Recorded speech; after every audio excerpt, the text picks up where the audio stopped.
Joni, on peut dire gila hanki. Franchement, rewbe nane wagne nane duggu he nane fof. Bien vrai que on a yimbe fof jotuji di kewani, mais franchement parler en kolliti ken bibbe fulbe en kolliti ko ballondiral nganduden.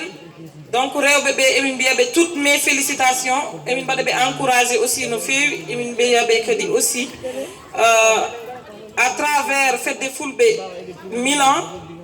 Emin kollitabe franchement weltare men mawde. Donc mi yinno tan salminde on e juurade mon aussi mi totta ibali parole après comme inchallah mo continue programme on jaram merci.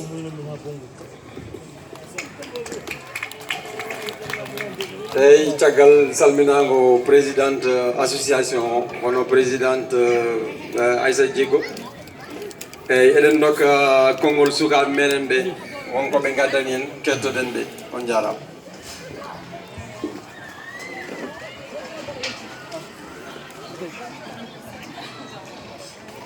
Assalamu alaikum bandiraɓe.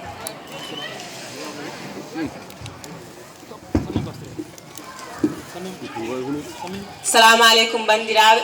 On calminama goto fof inde mum e yettore mum. Assalamu alaikum bandiraɓe. On calminama goto fof inde mum e yettore mum. Juulem mo wuuri oɗon jarlo oɗon jaafo on dacca hakke yalla hokku en taweɗo o saaha mo wuuri inchallah. Hande minen sukaɓe amin jiiɗi ciftodiren kuule fedde nde ɓe ganda no ganda andunoɓe ciftora. Ganden kadi e duuɓi jeegom ɗiɗo ɓennuɗi fedde nde ferima 249 000 € e jokkere endam woni social e 38 000 € ko épinal. Ɗum noon enen sukaɓe ɓe kadi jimmi ko mbatten hakkillaji e fedde nde. Mawɓe ɓe mbi wone mabɓe nde ɓe cosata fedde nde ɓe tolnino ko ɗo tolniɗen hande enen ɗo. Ɗum noon mbatten hakkillaji men no fewi e fedde nde ganden nafoore mum, ganden hankantini haynene en gona sukaɓe koɓe mbanno ko haynene en mbawi wadde ɗum. Joni mi hokka konngol heddiɓe jarama.